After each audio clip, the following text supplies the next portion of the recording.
Hey everybody, this is Pastor Kennette and I'm going to do another story this week, and I have a really special story this week just because it is almost Easter, and this is what we consider Holy Week, which means we had Palm Sunday just a few days ago, and that is when Jesus rode in on a donkey into Jerusalem. And everyone waved palm branches and laid the palms at his feet. And tomorrow evening, we'll have a special service. Tomorrow is something special called Maundy Thursday. And the word Maundy has to do with foot washing.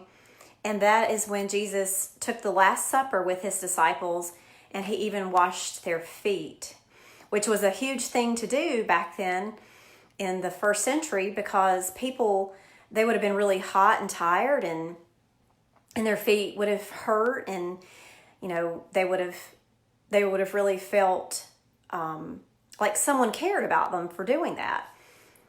Friday, of course, that is the day that we acknowledge that Jesus was crucified, and then Saturday it was quiet. On Sunday, he arose, and we know that Jesus was victorious because of what Jesus did for us on the cross. We know that we have eternal liberation and eternal life with him. So the book that I want to read tonight is really special to me. It's one that I have held on to for a long time, and it's called The Tale of Three Trees. So hopefully you're going to learn why we're talking about three trees here shortly. But again, for those of you who are getting ready to go to bed, kids, have everything ready. Hopefully you're tucked in and you're feeling comfortable. And I have my buddy here with me again this week. This is my Pooh Bear. He used to wind up, and you could hear him actually play Winnie the Pooh, the actual song Winnie the Pooh, but he is well loved and well worn, kind of like the Velveteen Rabbit, if you've been reading or hearing somebody read that story to you this time of year as well. But he's very well worn, but he gives me a lot of comfort, and I hope that you have a stuffed animal, maybe like my Pooh, that gives you comfort.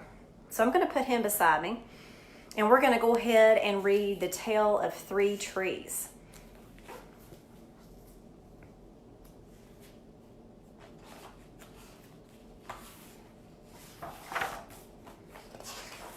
And I love the illustrations in this book, so I'm going to do my best to try to share some of those as well.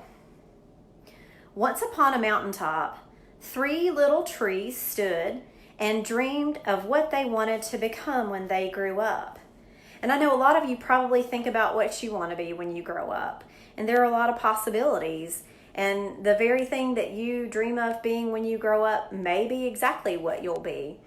And maybe God has a plan for you you could not even have realized for yourself. And you might be pleasantly surprised. But these little trees, which you can see, these three trees atop a hill, they dreamed of becoming big things, literally, and doing big things.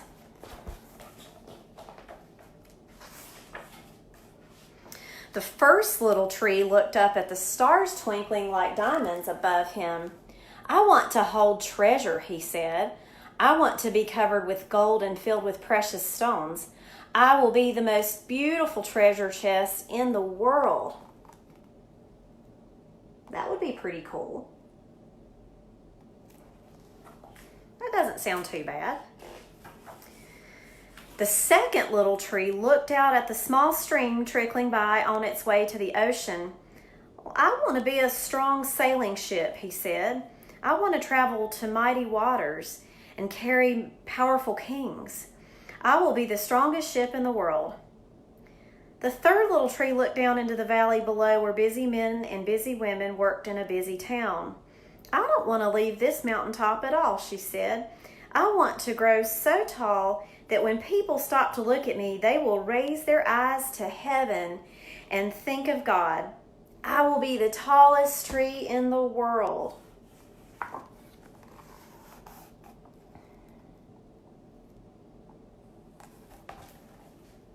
That's a pretty tall order, isn't it? Well, years passed, the rains came, the sun shone, and the little trees grew tall. One day, 3 woodcutters climbed the mountain. Uh-oh, here they come.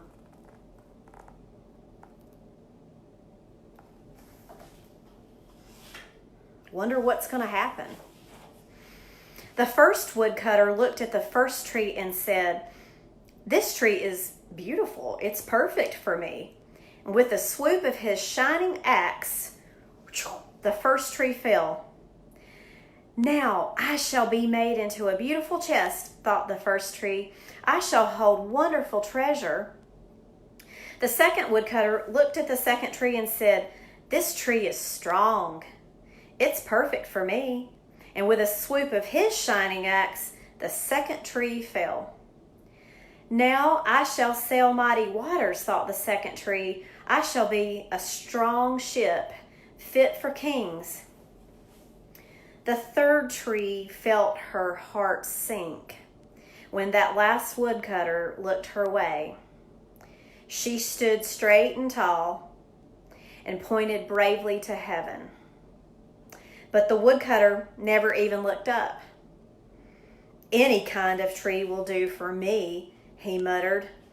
And with a swoop of his shining axe, the third tree fell.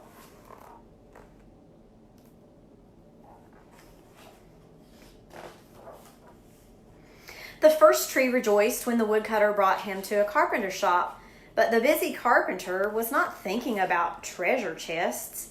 Instead, his work-worn hands fashioned the tree into a feed box for animals.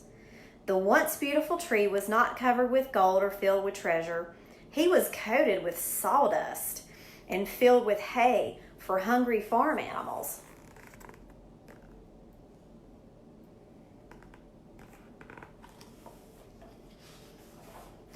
The second tree smiled when the woodcutter took him to a shipyard, but no mighty sailing ships were being made that day.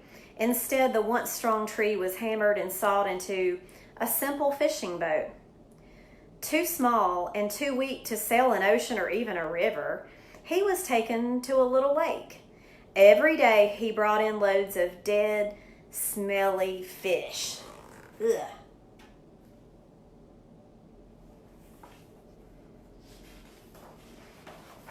But what about that third tree?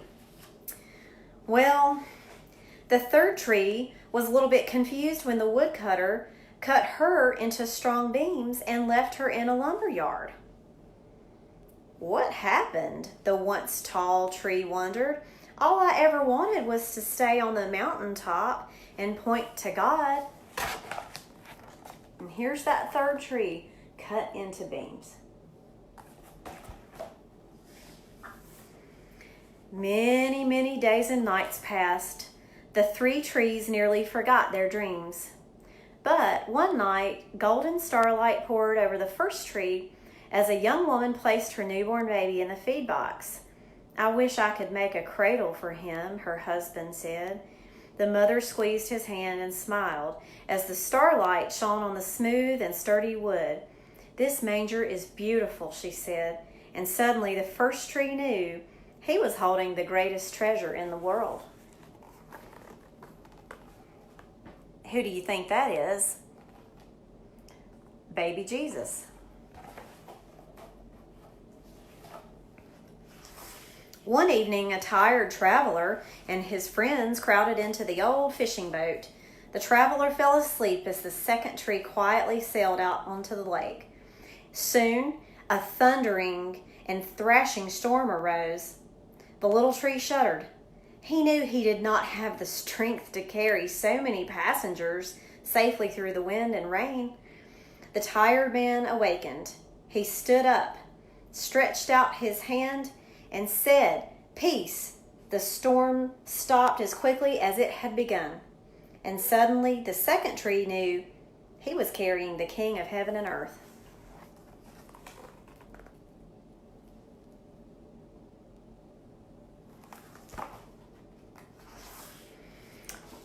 One Friday morning, the third tree was startled when her beams were yanked from the forgotten woodpile. She flinched as she was carried through an angry and jeering crowd. She shuddered when soldiers nailed a man's hands to her. She felt ugly.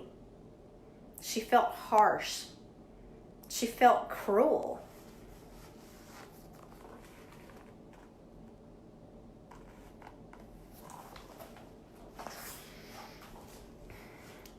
But on Sunday morning, when the sun rose and the earth trembled with joy beneath her, that third tree knew that God's love had changed everything. It had made the first tree beautiful. It had made the second tree strong. And every time people thought of the third tree, they would think of God.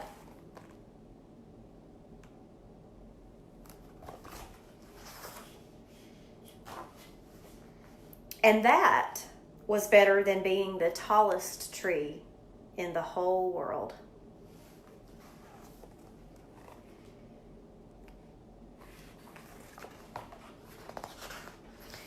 And that's it. I hope that you have enjoyed my favorite book for this time of year to help remember the true meaning of what's happening Friday and what will happen Sunday.